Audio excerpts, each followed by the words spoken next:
Welcome back to another edition of the Night Report podcast. I'm your host, Mike Broadbent. Joining me once again is my co-host, Richie O'Leary. A lot of stuff to talk about here, so strap in once again. Rutgers football got another commitment in the class of 2026, this time from Sebastian Cruz out of Fleming Island in Florida. We'll get into how his commitment came into fold and also what he brings as a player. The offensive coordinator, Kirk Ciarrocca, and the defensive coordinator, or co-defensive coordinator rather, Robb spoke to the media on Saturday and today. We'll get into what they said. There was a whole host of visitors on Saturday. Some of them ended up committing, like Sebastian Cruz. Others decided to schedule some official visits later in the spring, so we'll talk about those players. We'll also talk about some hoops news, some portal targets that Rutgers is zeroing in on, and also some news on Lathan Sommerville. But before we get into any of that, this podcast is presented to you once again by BetOnline. BetOnline is the world's most trusted betting platform and your number one source for sports betting action. The Final Four is upon us, and BetOnline has more ways to stay in the action with the latest odds, news, and scores, even live in-game betting while the games are being played. With the largest selection of odds on everything from college basketball to Major League Baseball, National Hockey League, and UFC, and even the Kentucky Derby and NFL season futures are ready for you to bet. In between those games, you can head over to the BetOnline Casino with all the top Vegas-style games, including poker and live casino. BetOnline, the game starts here. All right, let's get into the biggest news item of the weekend. Rutgers got another commitment in the class of 2026 with safety Sebastian Cruz. His high school, Fleming Island, should not be unfamiliar to Rutgers fans. Abram Wright, the current linebacker, went to Fleming Island, and about 10 years ago, Rutgers landed Trey Sneed, the running back, and he ended up transferring out. But Rutgers is dipping back into the well there. First off, how did this commitment come together, since Cruz only got his offer in late February, and he's already a part of the class? So talk about how he ended up as a commit. Yeah, they kind of just got him to campus, and he just fell in love with everything. The family atmosphere, the post-college, getting you into like a real life job. God forbid you don't make the NFL.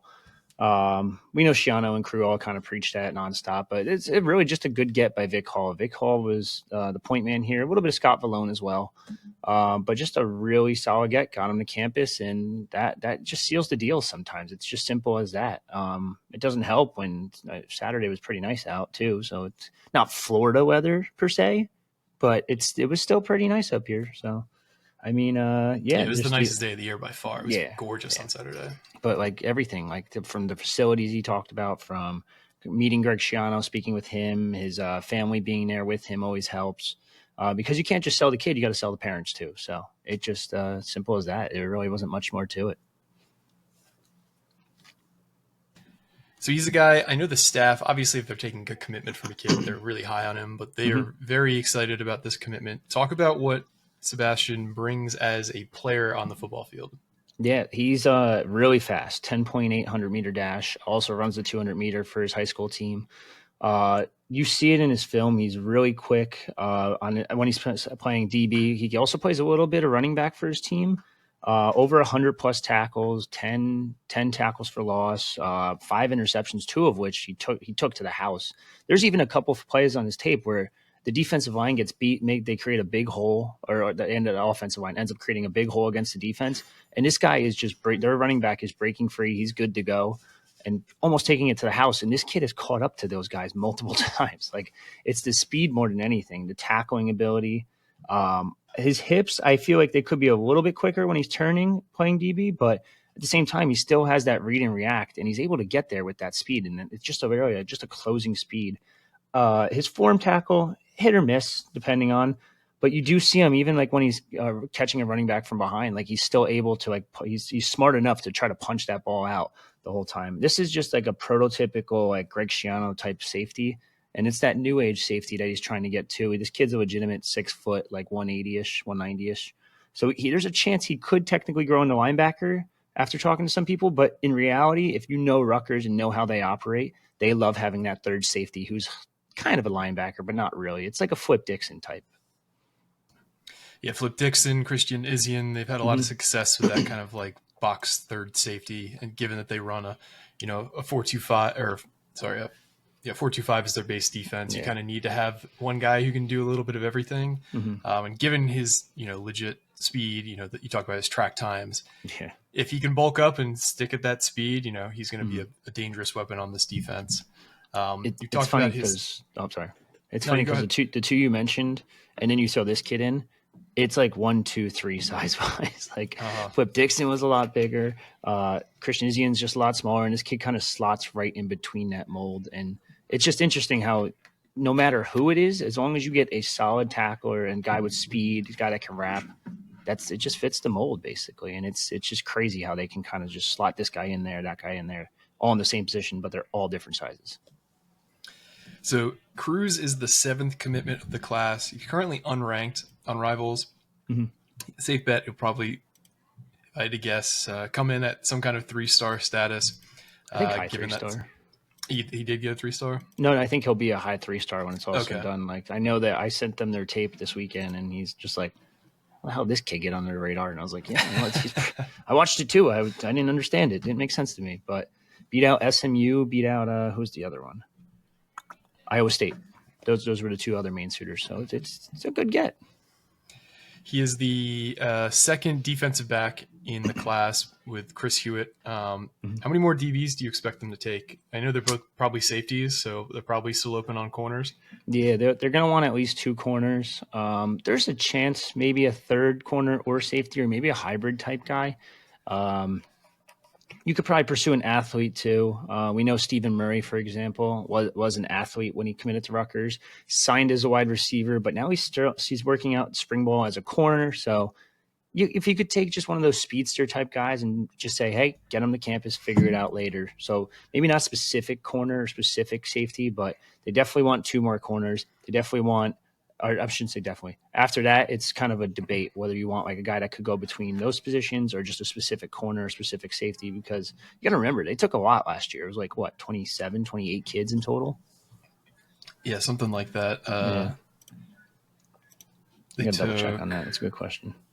Might have dropped down. 27 kids last year. 27. So, and like Michael Clayton's already making noise as a DB. So like, you don't have a ton of room. Stretch Torillis,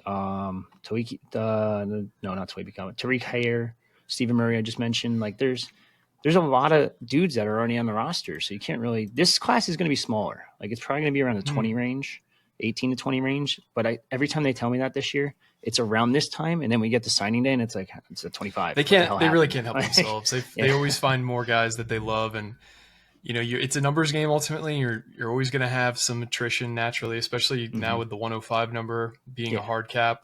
You're going to probably have to just assume that at least half the guys you take are not going to work out. So it's like Jonathan Insignia out of nowhere signs on signing day. Terrell Mitchell flips on signing day. Like even in the summer, like a Ben Rothhard type comes to camp, and you're like, oh shit, never mind. We need. They weren't even going to take a tight end last year. Remember? He pops up, and you're like, oh, I'll take him. So. Yeah, Rothhard's interesting because he was playing like 7-on-7 football. He has how many varsity letters? I think we had like 16. I forget what it is. All kinds of sports. Yeah, it's so trippy to see him in spring practice. I'm like, why the hell is he wearing 26? Like, that's not a tight end number. I'm sorry. Like that you're a running back now, buddy. Like, there's just something about like how I don't know why in my brain like certain numbers just look like good football players and certain numbers don't. Yeah. Like 26 on a tight end, that doesn't scream impact player. It says H-back to me, but that's what it is. Like it's a weird role, but he'll get up there eventually, I think. Anything else on Cruz and his commitment, or anything related to the 26 class before we kind of move on to? Well, I guess this is a nice transition. There were a lot of visitors on Saturday for practice.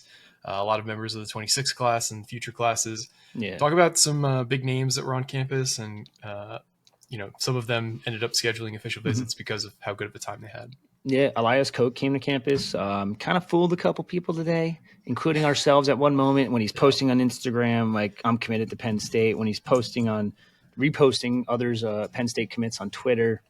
Mind you, the one on Twitter is a little different. That's his teammate. He's just showing support. Retweets don't equal endorsements or whatever people put in their bio nowadays. He did fool a couple people. But the fact, it goes back to the point that we said when he committed.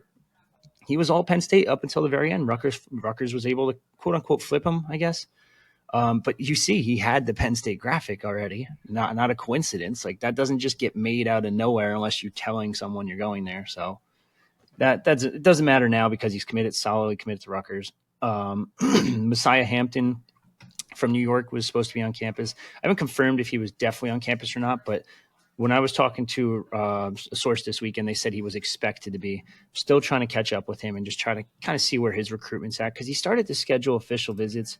Hasn't got one to Rutgers yet, but I was told there's a chance he's going to do a midweek because he already has Penn State, Miami, Ohio State, Oregon, USC. What do most of those schools have in common? I think you could do the math there. It's money. Yeah. So tight end from Illinois came over.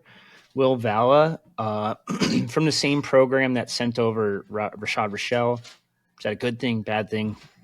The guy produces. He sent multiple Power 5 kids to multiple Power 5 schools, Power 4 schools all over the country, not just Rashad Rochelle specifically. Just so happens the one that went to Rutgers just didn't work out. So it doesn't have an offer yet, just someone to keep an eye on. Couple offensive linemen. Johnny Jones came up from Berkeley Prep. Big kid, 4-star kid. Again, going to be a tough sell. Already has official visits. Where am I looking? Colorado, Florida, Florida State, Miami, Penn State. The math there says not only NIL, it says he's probably going to stay down in Florida. Yep. Is there a chance like a Dion could come out of nowhere and be like, hey, here's a mill. Come on, come play for me. Yeah, of course. But right now it sounds like he's leaning Florida. Tyrell Simpson, kind of trippy because I was told he's from North Brunswick. It's not North Brunswick, New Jersey. It's North Brunswick, North Carolina. I didn't even know it was a thing. Yep. Massive dude, though. 6'7", 300-pounder. Came up to campus, loved it so much. Scheduled an official visit for May 30th, that weekend, where a lot of the uncommitted kids are going to show up. Two others I wanted to single out. Gabriel Hill, a defensive tackle from Illinois. Another massive kid, 6'2", 300, like big kid, has a ton of Power 4 offers. I can't get over it, like Power 4, Power 5. I got to figure that out in my brain, but almost every offer in the book. Has one official visit to Indiana, so not going to be an easy one, but I think you have a better chance here than most. Anytime a kid's willing to pay out of pocket to go all the way to New Jersey from Illinois, you have a shot. Yep. And then last but not least, Justin Edwards from Florida, linebacker, coming up from Edgewater, Florida. He has one official visit scheduled to South Florida. I was told don't be shocked if he schedules one to Rutgers very soon. 6'2", 200-pounder, little light, probably has to add a little bit of weight, but has some solid offers. Wake Forest, Q's, Rutgers, Ole Miss. So yeah, I mean, what else we got on here? That's pretty much it for that visitor list. It was not a big one, but very solid for the group that was there. I know that we previously talked about Peyton Falzone visiting this past weekend. Yeah. I guess he didn't make it on campus. It sounds like he didn't make it. I'm going to say probably out on that one. I feel like I hinted at this recently too when I posted the recruiting big board. They're probably going to have to look elsewhere for a quarterback. Utah and Iowa, there's two that are pushing there. He's also getting looked at a little bit more by like Penn State is getting looked at a little bit more by who was the other one? I think Ohio State peeked into him a little bit. There's a lot of different names there. If I had to guess right now, it's going to be Iowa. And it is what it is. He's in a weird situation where he wanted to go to Penn State, but Penn State wanted him as a tight end originally, took a different quarterback, and now he doesn't want to be QB2, but he would probably still go to Penn State as a quarterback if they wanted him. I'm at the point where I actually think he's better than Penn State's current quarterback commit, and that Penn State's current QB commits in the top 250. Like, I think Peyton Falzone's got to be a top 250 kid now. Like, he keeps developing. He's working with a great trainer in Brad Mandelar, who's produced nonstop quarterbacks out in Ohio. I think he's got a crazy streak of like 7 years or something where he sent a kid to Power 5 after training them. So he's very, very talented. But he's developed so much more. Like he was a superstar athlete up until probably this offseason. He's really developed into a nice, solid quarterback. So he has that dual threat ability too. He's massive. I think you got to try to get back in on him if you can, if you're Rutgers, but it might be too little too late, but we'll wait and see. Yeah, that's typically you can't really get back into these kind of commitments or these recruitments rather. I guess unless there's a decommit If you give them a lot more money, yeah. But typically these are momentum based, and Rutgers is clearly losing momentum here. Yeah, it's a shame. But yeah, we'll see what they do quarterback wise.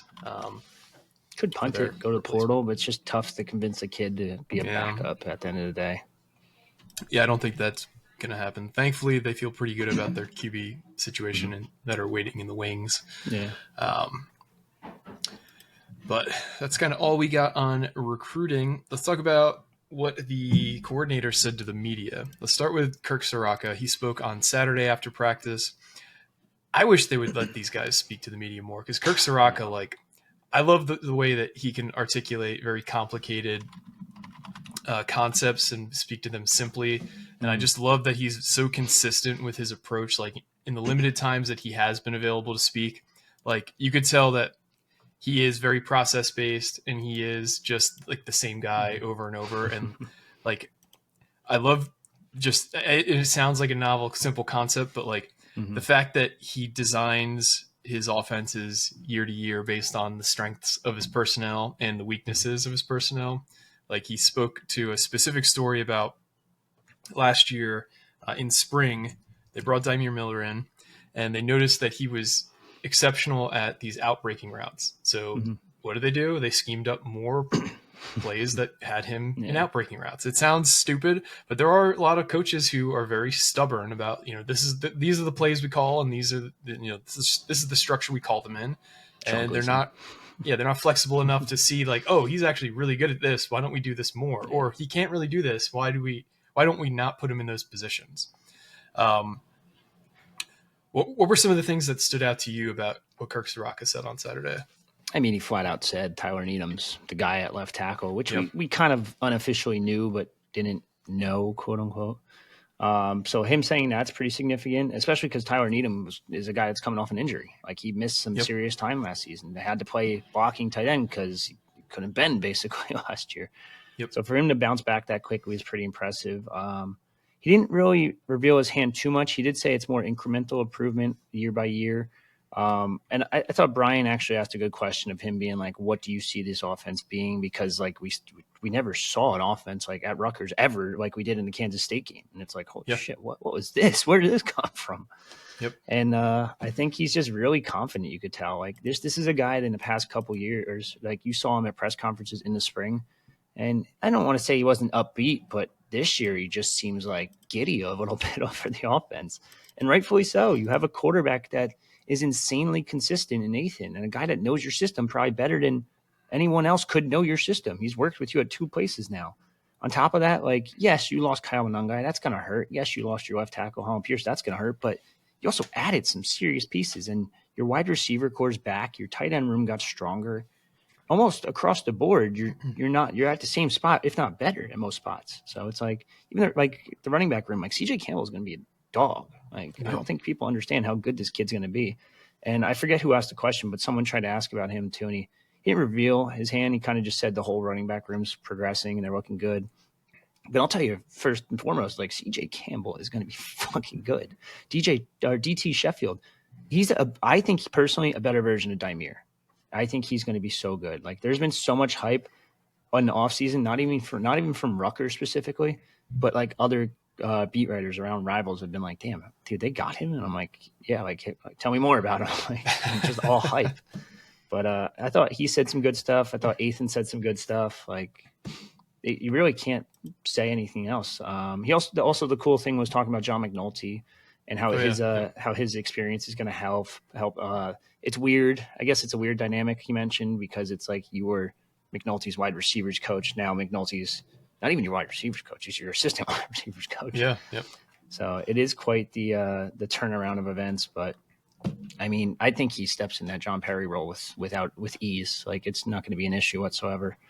But again, working at all these places, like he worked at where the hell was he? He was at Notre Dame, and then he was at Penn State for a little bit. Like, Kirk was at Penn State for a little bit. Like, these guys all worked at Power 5 schools, Minnesota, and it helps to get experiences elsewhere and then come back and kind of show again and see what you could do. Yeah, McNulty's got a similar strong resume from John Perry. He's been an NFL assistant coach. He's coached position rooms. He's coached basically everywhere. He's coached tight ends, quarterbacks, been an offensive coordinator. So he's going to be a great resource to bounce things off of for Kirk. Yeah. I thought it was interesting the things he said about Colin Weber. Somebody asked him a question specifically about him. He said, the game clearly comes very easily to Colin. He's a very natural athlete. Yeah. But he also said, we brought him in and, we told him, we're going to have to improve on your blocking, and he's fully committed to that. And he understands that he's going to come in and have to fix some things, but there's just certain inherent things that he does well that are really going to help the offense. So, it's cool when you get like a very honest assessment of players and an honest assessment of kind of where things are at. And yeah, I would love to hear more regular segments from Kirk Ciarrocca specifically, because I think he's just like a super, super smart guy. Oh yeah, 100%. Robb Smith spoke to the media today, and he seemed really excited to be back. He said something along the lines of like, there's no coach that philosophically matches me as a coach more than Greg Schiano. This is the fourth time that he's worked under Greg, third time at Rutgers. He talked about, his relationship with Coach Sparber and how, what he thinks he's going to bring to the staff, how they think they're going to kind of balance the roles and responsibilities, having two coordinators. Talked about how, how exciting it is to work alongside all the different assistants, specifically David Rowe and Charlie Noonan, because, once upon a time, he coached and helped recruit these guys to Rutgers. Yeah, so it's a cool crazy full circle moment for him. He only spoke for about 8 or 9 minutes, so I covered a lot of what he said today. But is there anything specifically that I didn't talk about, or I did, that you wanted to talk about what Robb Smith said? Not really. I mean, the familiarity part you mentioned, that always helps with building a defensive system. I think it's interesting too that like he doesn't really have a position group this year, like which he's had in the past. He's had linebackers, and mind you, it's probably not all that different at the end of the day, but not having to worry about a specific group might help him a little bit. But again, another guy that just like, he was very quiet in the past, was kind of reserved and just seemed pretty giddy to talk to everyone. And like, just happy to be back in general, which is nice. I question the hire still to this day. Like, I don't want to be mean about it, but like, I still question it because of his past. So we'll have to just kind of wait and see what it looks like on the field. Maybe having a co-DC on the side of you helps a little bit. Maybe not specifically on the side of you, because I'm imagining one of them is probably in the box, whether it be Robb or Sparber, and the other's just relaying the play calls at the field. Could they both be on the field? Sure. But I think it's going to be interesting to just see how it all plays out. His year ones have always been pretty good. It's his year twos that you have to worry about a little bit, because that's kind of what's gotten him in trouble in the past. But overall, I just thought again, giddy, seems excited. Everyone kind of seems very excited about this team. And I just wish the schedule wasn't as tough as it was, because I'd probably be just as excited too. Yeah, no, it's I feel like the talent on the team in general is probably better than last year, but you gotta play 3 teams that made the college football playoff last year. That's a problem. And are going to be ranked probably top 10, and maybe even one of those being the title favorite this year in Penn State and Oregon. So tough games, and you also got to go on the road to Illinois, which is everybody's dark horse favorite team in the Big Ten this year. They return, I want to say like 20 of 22 starters, including their quarterback. They're a good team, so it's a significantly tougher schedule, and you just have to hope that with a more talented overall team that Rutgers can pull an upset or two and kind of get that moment that the football program's been desperately looking for a while now. Yeah, that's pretty much it. Anything else football related before we transition to some hoops talk? I don't think so. I think I gotta remember when this first scrimmage is. It's either this weekend or next weekend. I believe they only do 3, so I don't think it's this including weekend. One being the spring game. Yeah. So I don't think it's this weekend, but I'll double check on that. I'll post on the boards obviously before anything happens. But yeah, no, I mean, we're talking to Demir Shaw later this week, exciting to see what he says. I'm more curious about his running back philosophy and just recruiting in general. What makes him such a good recruiter versus the other guys? Are you young? Are you able to connect because you played G5 college football? Like, what is it? Like, what is your special sauce, basically? I'm going to use that special sauce. What's your special sauce? I'll be excited because, he's a guy that I think people were a little skeptical about at first because he was, I think he was a GA when he was here initially, and he rose through the ranks of the staff. And I think Ciarrocca's done a really good job of, having a developmental program, not only with players, but also coaches, because you look at how many guys were brought on at low level, entry level type positions on the staff and are now full-time assistants. It's pretty impressive. And it also helps retain guys. 100%. Let's talk some hoops then. We're now about a week into portal season for college basketball. We talked about the names that have left the program already. Let's talk about some of the names that could be potentially joining the program. Top of the list there has to be Tariq Francis. We talked about him a couple times now. For those who might not know, he is the NJIT guard. He's 6 feet tall, averaged, I want to say, like 19.2 points per game this past season. He's got 2 years of eligibility left. The hook here is that he's very close with Brendan Knight. And it sounds like he's kind of Rutgers to have if they want him. You want to talk about Tariq Francis' situation? I mean, it sounds like they're just about pushing for him at this point. I think as long as they do push for him, it sounds like it's going to be locked in. Like, if I had to put a future cast in right now, I'd put it in for Rutgers, like right away. Now, what does he bring to the table? He's a high volume, high scoring guard. His defense it's not, I'm just going to say it's okay. Little undersized at guard. It's the relationship to Brandon Knight that basically locks him in. They're both from Pittsburgh. Apparently Brandon Knight's very close with his father. Brandon Knight's also seen as like a mentor to him at this point. But he's averaging 19 points a game. It's not the worst. It's just the volume he's doing it on. He's shooting 18 shots per game. Now, I don't think he's going to shoot 18 shots per game at Rutgers, mind you. But his numbers, like his freshman year, were pretty solid. I think I forget what conference they're in, American East maybe, I think. Whatever conference they're in, he was on the all-rookie team the year before. And his numbers didn't look – he actually averaged 14.8 on 39% from the field, which pretty solid. If you look at his overall three-point percentage, 33.6, like the number's not great, but at the same time, no one's numbers were great on Rutgers the past couple of years. Yeah. So he would be in like probably I think the top 4, top 5, someone said, in terms of three-point percentage. So like it's not the sexy get that everyone wants but you have to have the money at the end of the day to get those sexy players. Like you're not going to be able to get high majored players. I think we've said this time and time again. And if you're going to get a high major player, they're going to invest that not in a guard, because guards are a dime a dozen. You're going to go invest that serious money in the big men.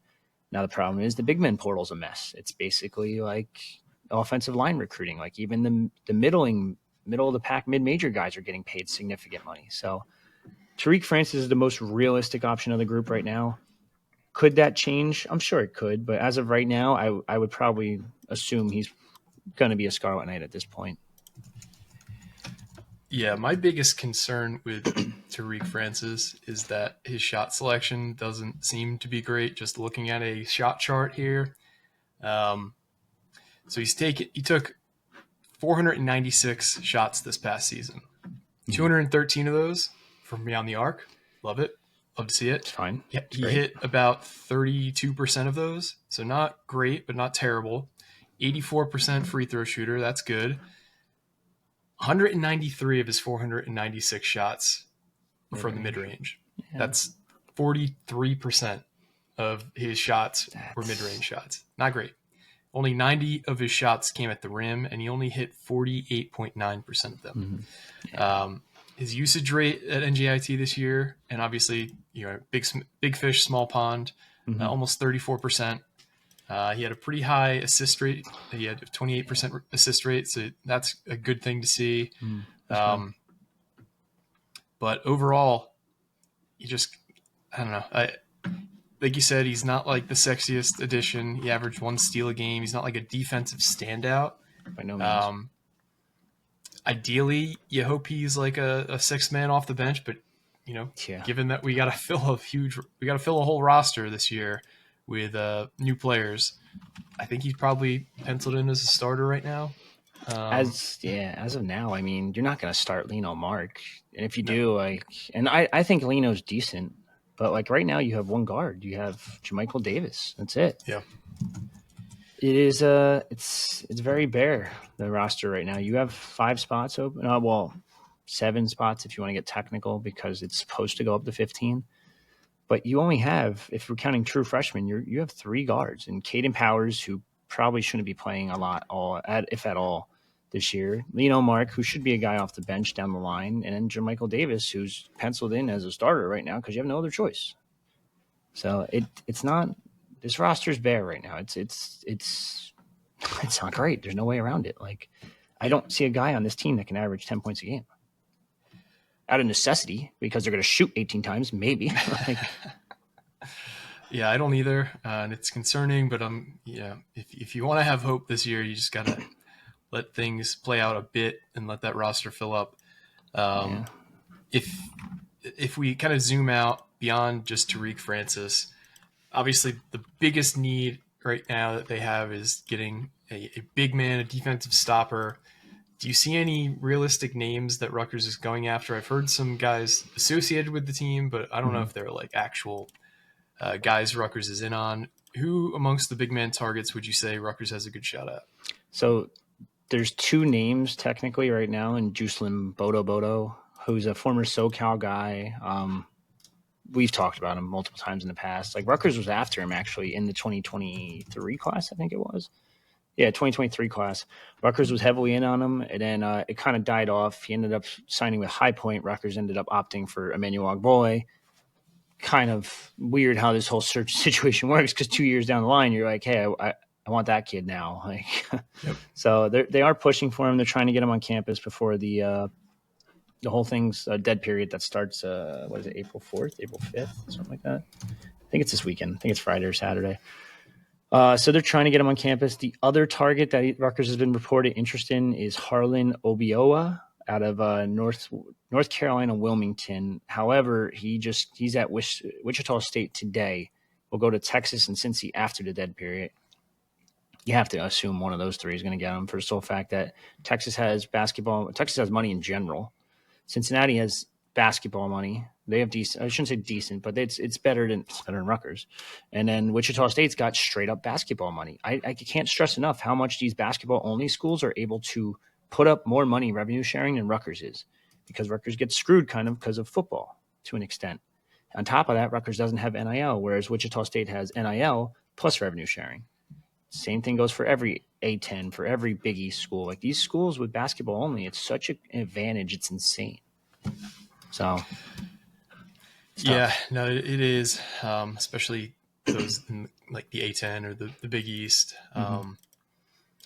Is there any other players outside of big men and Tariq Francis that we should keep an eye on that Rutgers is involved with? We talked about Chris Bunch / Chris Bell, whatever you want to call him. He went to Memphis this weekend. Amari Monroe is supposedly hearing from UConn a lot. You're not going to compete with those guys. Darren Buchanan's the one that's really interesting to me. He's in the portal, but he's waiting for the crown to end. I think they lost last night in George Washington. I got to double check on that. He didn't put up good numbers, though. I'll tell you that much. It was like 3-5. But he's a guy that they were in on out of high school, committed to Virginia Tech. He's out of DC. He's very interesting NIL-wise, because he's one of the only kids that actually uses his money for the right things and puts it towards charities and all this. So it's a kid that you could probably not only afford, but he's actually a decent wing too. So it would kind of fill one of those voids that you have next, or that void you kind of have in that middle of the lineup next to Grant and I guess Jermichael Davis technically. But yeah, lengthy wing, 6'7", 235, played solid at George Washington.